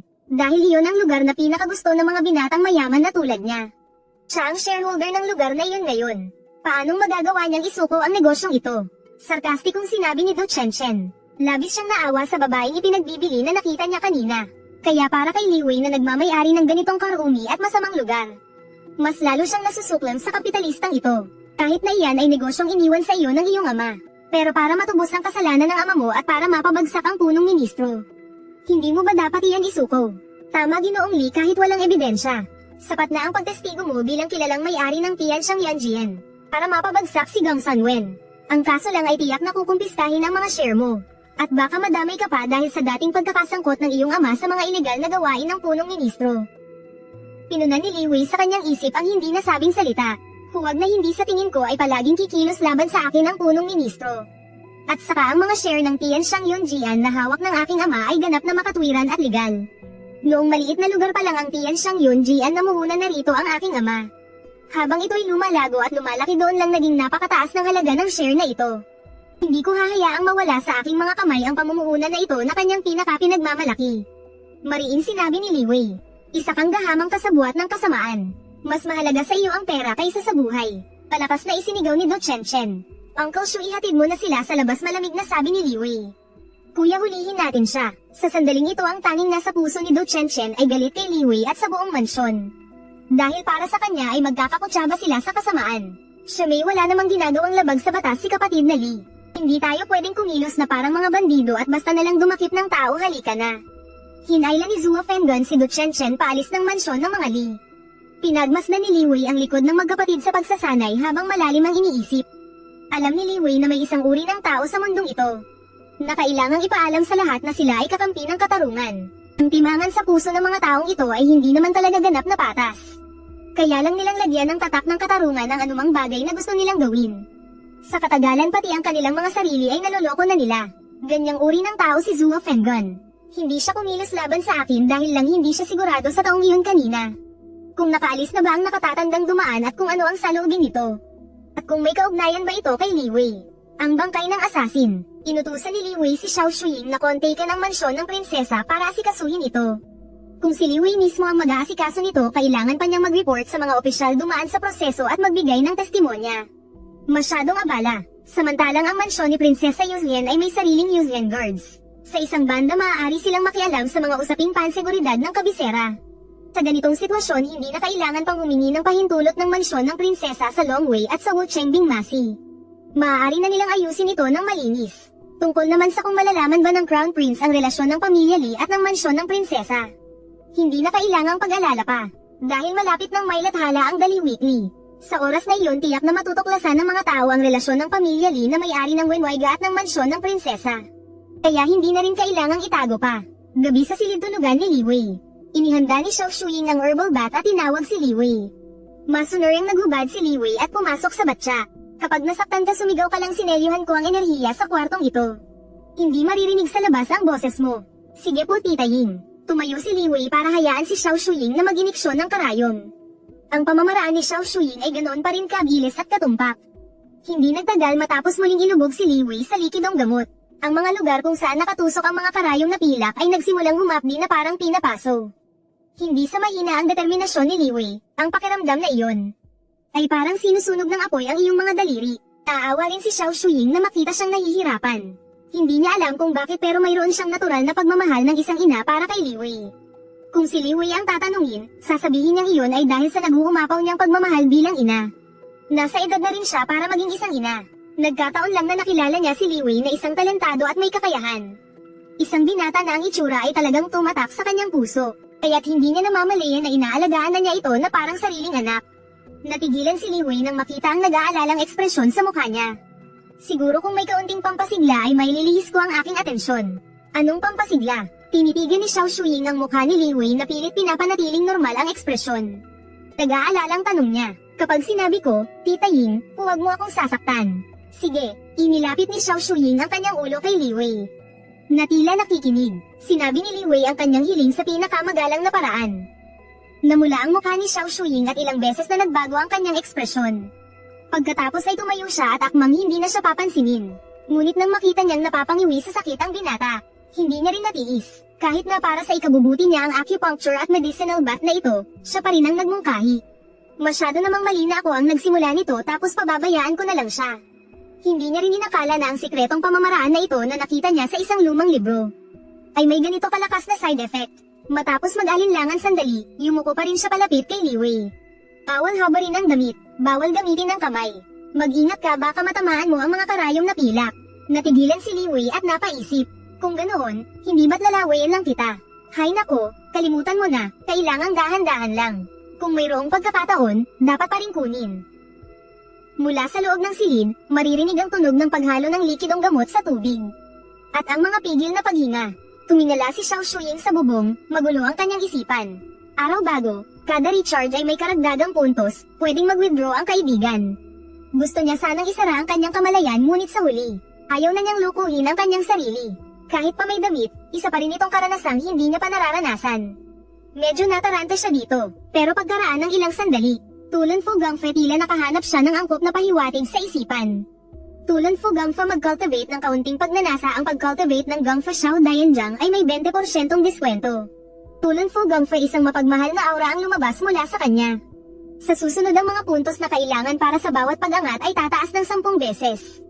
Tataas ng 10 beses ang mga puntos makalipas ang isang oras. Sa pagkakataong ito may kayamanan si Li Wei na nakaagaw ng kanyang atensyon kaya hindi siya hinimitay. Nilinis niya ang sarili niyang katawan. Naglaho si Xiao Shuing sa sandaling bumigay siya. Ang kasalukuyang Gangfei points ay may 20% diskwento na wala sa hangin tumaas ang lakas. Ang kasalukuyang Gangfei points ay may 20% diskwento sa mga sumunod na araw si Li Wei ay gumagawa ng alak at nagpapamilyar sa Gangfa. Sa mga sumunod na araw si Li Wei ay gumagawa ng alak at nagpapamilyar sa Gangfa. Pagsapit ng gabi tumatanggap siya ng acupuncture at pakikipaglapit kay Auntie Ling. Naging napakaproduktibo ng kanyang mga araw. Pagkalipas ng 3 araw narinig niya na magsisimula ng ilathala ang Dali Weekly. Maagang maaga pa lang ay nagpunta na si Li Wei sa Wenhai Pavilion. Young Master, tingnan niyo po kung may kailangan pang baguhin. Inabutan ni Boss Cheng si Li Wei ng isang sample copy. Seryoso niya itong binasa. Medyo matigas ang materyales ng papel, kailangan pa itong ayusin. Dapat malaman na ang dyaryong hindi maipampunas ng puwet ay hindi magandang dyaryo. Matagal nang sinabihan ni Li Wei si Boss Cheng na mag-request sa paggawaan ng papel. Ngunit ang R&D ay nangangailangan ng oras. Sa maikling panahon hindi rin magagawa ng paggawaan ng papel ang kalidad na kailangan ni Li Wei. Sa ngayon ay pagtitsagaan na lang muna nila ito. Ang harap ng dyaryo ay puro balita. Sa kaliwa ay ang mga ulat sa patakaran ng dali at mga nagawa ng opisyal na napaka politically correct, sa kanan naman ay mga balita sa Jianghu. Karamihan ay balita mula sa Dali Jianghu pero mayroon ding 2 mula sa The Wei. Alam ni Li Wei na napakalakas ng kakayahan sa intelligence ng mansyon ng prinsesa. Kaya maingat niya itong binasa. May isang balita sa kaliwa na nakakuha ng kanyang atensyon. Ang delegasyon ng The Wei ay darating sa kabisera ng Dali sa mga susunod na araw. Ang kanilang layunin ay posibleng isang kasunduan sa kasal. Kasunduan sa kasal kung iisipin parang si Long Xiaoxiao lang ang angkop na prinsesa sa pamilyang Maharlika. Hindi ko alam kung ano ang saloobin ni Long Bilin tungkol sa bagay na ito. Pero posible rin na humihiling lang sila na pakasalan ng isang Junzu. Isinantabi ito ni Li Wei at tumingin sa kanan. Si Abat Liao Kong ng Donglin Temple ay nabigo sa kanyang tribulation at sa kasamaang palad ay pumanaw. Si Abat Liao Yuan ang pumalit sa pwesto. Matagumpay na nakapag-cultivate ng Truth Telling Gu ang 5 Immortals Cult at ipinaalam ito sa buong mundo. Inaanyayahan ng lahat na upahan ang Gu na ito. Ang 5 Immortals Cult ay magbibigay ng kumpletong serbisyo sa paglalagay ng Gu. Ang kungsang sect ng The Wei ay muling pumili ng Holy Son pero walang nakapasa sa pagsusulit. Teka, bakit may advertisement pa sa unang issue? Mahal na prinsesa, magkano ba ang ibinayad sa iyo ng Wuxian sect? Inaligtad ang dyaryo. Nasa likod ang 2 listahan na maaaring gamulo sa buong mundo. Sa kaliwa ang Hidden Dragon List para sa mga talentadong kabataan na wala pang 30 taong gulang. Sa likod ng mga pangalan ng talentadong kabataang ito ay maikli ring nakatala ang kanilang mga nagawa. Hidden Dragon pang-una si Jia Ziyu, ang Daozi ng Dao Sect ng Wei Kingdom, 27 taong gulang. Shenzang Realm. Apo ni Jia siya ng Great Pillar of State ng Wei Kingdom, ipinadala siya sa Dao Sect para sanayin mula pagkabata. Napakabilis ng kanyang cultivation at kahanga-hanga ang kanyang pangunawa. Minsan niyang naunawaan ang isang nawawalang 4th year technique sa Heartbreak Cliff ng Dao Sect. Ang sabi ng kanyang maestro, may potensyal siyang malampasan ang 3 tribulation. Maingat na tiningnan ni Li Wei ang listahan pababa. Hindi niya nakita ang 16 na taong gulang na mahal na prinsesa. Pero nakakita siya ng isang kakilala. Hidden Dragon pang 56 si Zhuo Fenggan ng head disciple ng Kunlun Sect sa Xuanzhui City. 23 taong gulang Chi Hai Realm. Ilang beses siyang naging numero 1 sa kanyang realm sa mga malalaking kompetisyon sa sect. Nang matutunan ang ultimate skill ng Kunlun Sect na Flying Sword Technique, umalis siya ng bundok sa loob ng 1 taon. Hindi na mabilang ang mga demonyo at halimaw na kanyang pinaslang. Sa kanan naman ay ang kinagigiliwang 100 Flowers List. Sa pagkakataong ito ay siguradong nakuha ng mahal na prinsesa ang unang pwesto. Sa 100 Flowers List na ito may isang linya ng komento sa likod ng bawat pangalan. Ang kasunod ng pangalan ni Long Bilin ay hinahangad ng ulap ang kanyang damit at ng bulaklak ang kanyang ganda. Inahaplos ng hangin ang rehas na may makapal na hamog kung hindi man siya makikita sa tuktok ng bundok Jade. Matatagpuan siya sa terasa ng Just sa ilalim ng buwan Li Wei. Teka, bakit nakalimbag din dito ang pangalan ko?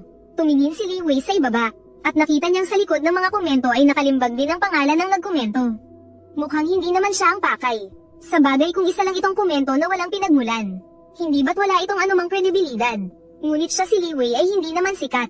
Sa paglilimbag ba ng pangalan niya ay magkakaroon ito ng kredibilidad. Pero halatang halata na hiling ito ni Long Bilin. Kaya hindi rin ito basta mababago ni Li Wei. Nagpatuloy siya sa pagtingin sa ibaba. 100 Flowers List pangalawa si Hua Yudi. 100 Flowers List pangatlo si Shang Shuiyan. 100 Flowers List pangwalo si Lin Peiyao. 100 Flowers List pang siyam si Liu Feiyan. 100 Flowers List pang 10 si Long Xiaoxiao. Naramdaman ni Li Wei na hindi na talaga nag-abalang magpanggap ang mahal na prinsesa. Paging ang isang maliit na batang tulad ni Xiaoxiao ay napasama sa top 10. Ang naging paglalarawan pala ay ang kakatwa, inosente at kaakit-akit na si Prinsesa Yuzhen. Pero kung iisipin mong mabuti, talagang napakaganda ng itsura ni Long Xiaoxiao. At saka, ang kanyang inosente at dalisay na aura ay kaaya-aya rin. Aliban lang sa medyo patag siya doon. Kaya ang paglalagay sa kanya sa posisyong ito ay wala talagang problema. Naramdaman ni Shang Shuiyan na sa pagkakataong ito ay tiyak na hindi na siya makakatakas sa kapahamakan. Upang iligtas ang kanyang martial uncle na si Yun Mingyu na ikinulong ng dali sa Sky Prison. Ginamit niya ang Wan Hua Wu Siang Grand Art para magpanggap bilang isang bantay sa kulungan. Maingat niyang tinansya ang oras para unti-unting makalapit sa pinakamababang palapag ng Sky Prison.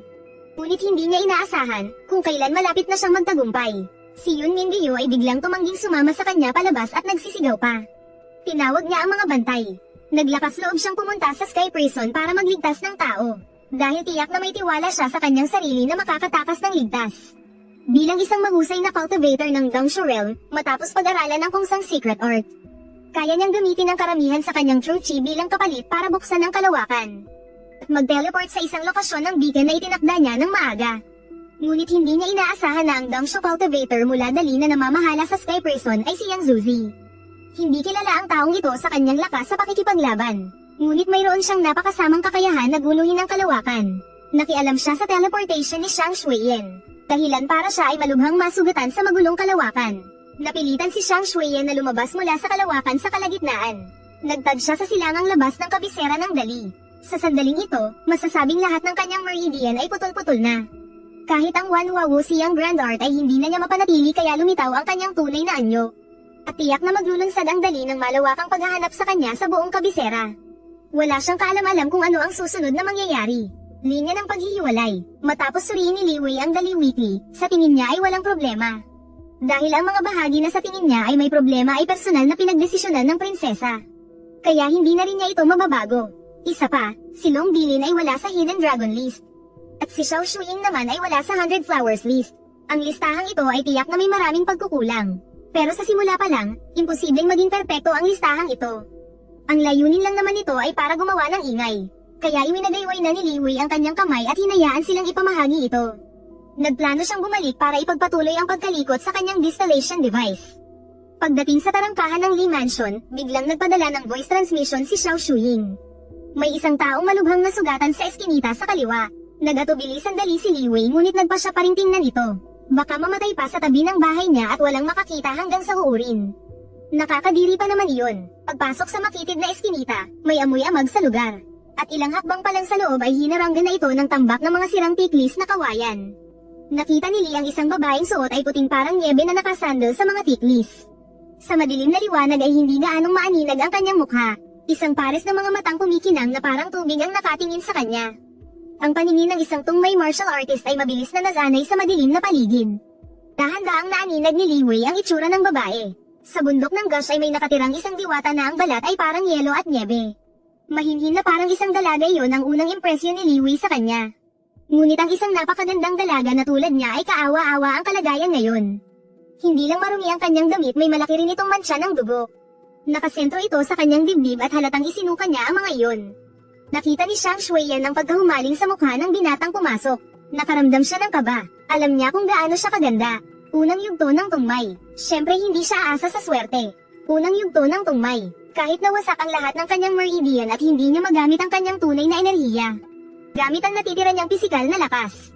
Ang lalaking ito na nasa tungmay realm lang ay hindi rin makakaporma sa kanya. Ngunit ang kanyang divine sense. Kung magsisinungaling ako para ampunin niya ako at sa huli ay madamay pa siya. Hindi iyon kakayanin ng aking konsensya. Mas mabuti pang umalis na lang ako para hindi ko kayo madamay. Patapos ang gamot na pampatigil ng dugo at simpleng panggagamot ni Xiao Shuying. Kaya nang maglakad ng normal ni Shang Xueyan.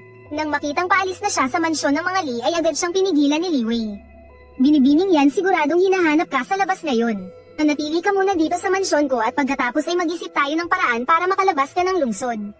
Ang pamilya ko ay mayroon ding ilang koneksyon dito sa kabisera. Hindi kami basta-basta i-inspeksyonin. Pangungumbinsi ni Li Wei. Nag-isip si Shang Xueyan. Dahil handa naman siyang kupkupin ako kahit alam niya ang totoo. Wala na sigurong dahilan para tumanggi pa ako. Kaya lang nakita ng lalaking ito ang mukha ko. Hindi ko alam kung ano ang dapat gawin. Balak ko sanang umalis na lang para kalimutan na ang lahat. Ngunit 500 taon ng bakante ang posisyon ng banal na anak. Kaya siguro hindi ko na kailangang masyadong kabahan. Iwinaksin niya ang mga magugulong iniisip. Sumunod si Shang Xueyan kay Li Wei papasok sa isang maliit na hardin malapit sa silid tulugan ni Li Wei.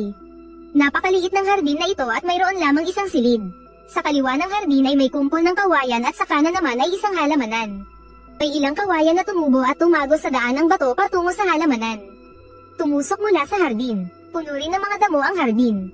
Halatang matagal nang hindi naalagaan. Dati niyang lugar ng pag-aaral ang lugar na ito.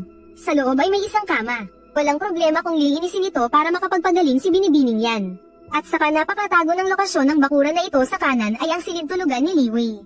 Sa kaliwa ay may kumpol ng kawayan na ganap na umaharang sa tanawin sa paligid. Hindi kailangang mag-alala na may makakita sa'yo. Binibining yan, ano sa tingin mo sa lugar na ito, ayos ba? Mamaya ipapalinis ko ito sa mga katulong at makakalipat ka na ngayong gabi. Mula ngayon ako na ang magdadala ng pagkain mo maliban sa akin at kay Tita Ying. Walang ibang makakakita sa'yo sa mansyon na ito. Kung gayon maraming salamat Ginoong Li. At sa ganitong paraan ang kasalukuyang pinuno ng kungsang sect na si Shang Xueyan ay nanirahan sa mansyon ng mga Li. Bago maabot ng isang martial artist ang Lingqiao Realm, kailangan pa rin ng katawan na kumuha ng sustansya mula sa pagkain. Sa sandaling makapasok sila sa Lingqiao Realm mababawasan ng husto ang pangangailangan nila sa pagkain. Kung makakarating sa Shenzhen Realm at gawing divine treasures ang 5 organo, maaari nilang sipsipin ang chi ng 5 elemento sa kalawakan at tuluyan ng hindi kumain. Hindi alam ni Li Wei kung ano ang martial arts realm ni Shang Xueyan. Ngunit sa ngayon dahil wasak ang kanyang mga meridian siguradong kailangan niya ng sustansya mula sa pagkain. Inutusan niya ang kusinero ng mansyon na magluto ng isang kalderong sabaw ng manok. Gumawa rin ng mga cake ayon sa paraang itinuro niya at inilagay sa isang lalagyan ng pagkain. At dinala ito pabalik. Tanghali pa lang noon at nililinis pa rin ang maliit na bakuran. Pansamantalang nagtatago si Shang Xueyan sa kanyang silid. Nakahiga sa kama ni Xiao Shuying para magpagaling. Binibining yan, sabay na tayong kumain. Hawak ni Shang Xueyan ang Dali Weekly at binabasa itong mabuti. Ito ay isang sample copy na dinala ni Li Wei. Nakita niyang inihain ni Li Wei ang sabaw ng manok at mga cake.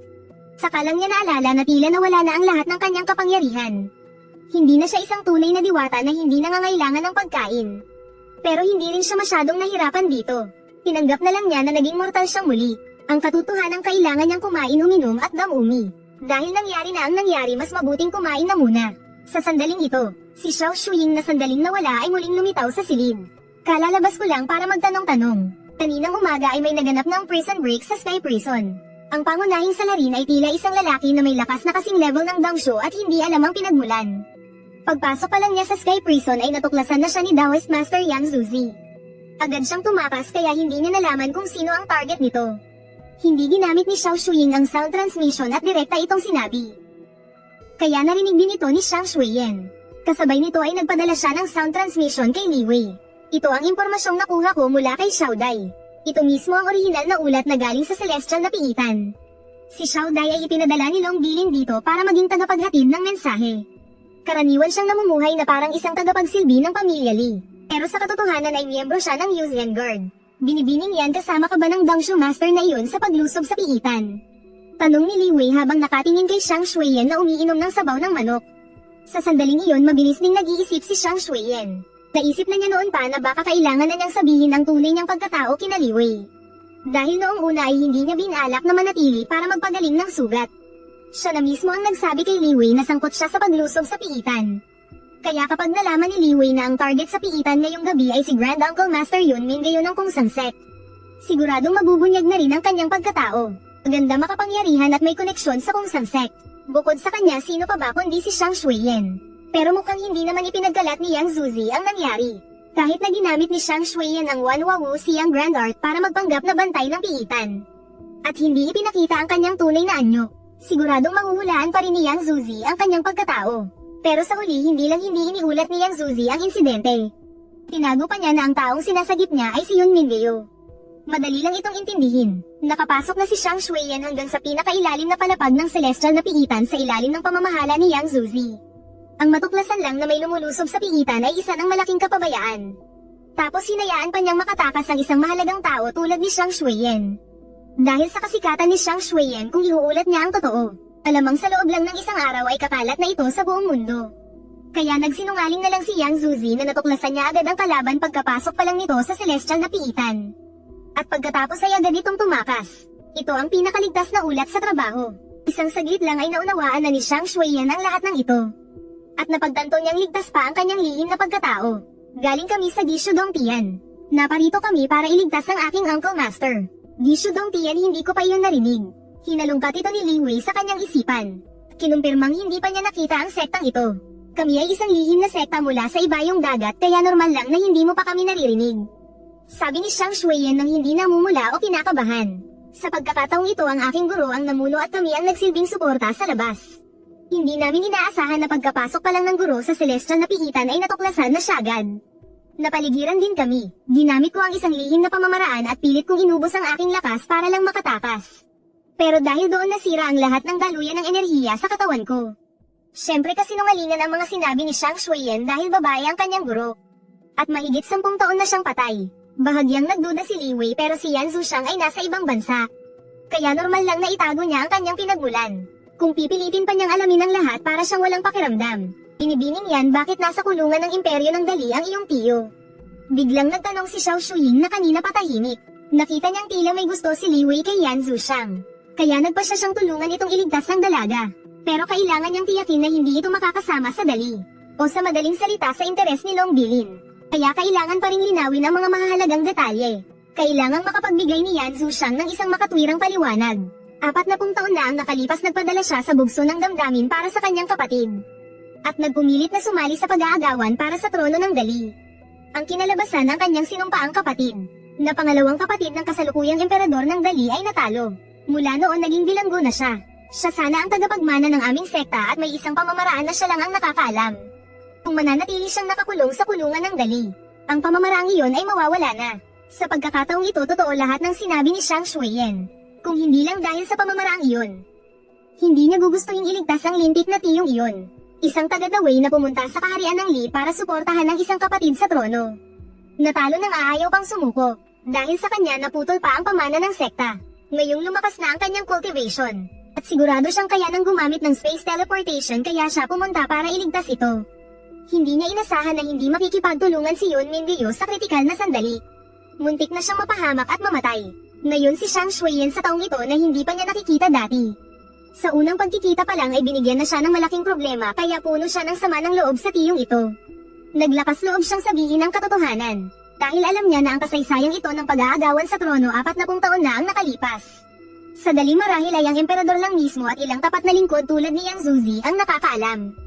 Kahit pa ang taong nasa harap niya ay isang prinsipe ng dali. Hindi siya maglalakas loob na tanungin ang emperador tungkol sa pagpapatayan ng magkakapatid noon. Nagkatinginan si Li Wei at si Xiao Shuiying at umiling si Xiao Shuiying.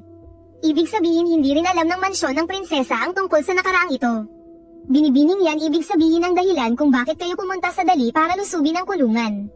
Ay para lang mabawi ang lihim na pamamaraan ng inyong sekta. Wala kaming ibang pakay, kung hindi lang talaga napakahalaga ng cultivation technique na iyon para sa Gishu Grotto Heaven. Hinding-hindi namin pagpaplanuhan ang operasyong ito para sa walang kapararakang martial uncle na iyon. Nasa ibayong dagat ang aming sekta at wala kaming masamang hangarin sa Dali. Miss Yan, magpagaling ka na muna, kapag bumagsak ang langit, may mga matatangkad na sisilag nito.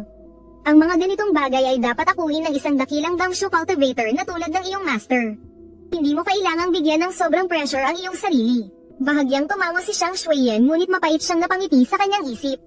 Sa kungsang sect na yun, siya na ang pinakamatangkad. Kung hindi niya ito sa Salajin, sino pa ang pwedeng samalag? Pagkatapos mananghalian, nagpatuloy siya sa pagbabasa ng pahayagan. Interesante talaga itong pahayagan ng Dali, hindi lang puro balita sa Jianghu. Mayroon pa itong 2 ranking list, pero nang baklatin niya ang huling pahina, natuklasan niyang nasa 3 pwesto siya sa 100 flowers list. 3 sa ranggo ng daang bulaklak si Xiang Shuiyan, ang babaeng ito ay tila isang diwata na bumaba mula sa langit. Walang kapantay ang ganda niya, pero masyado niyang inuuna ang sekta.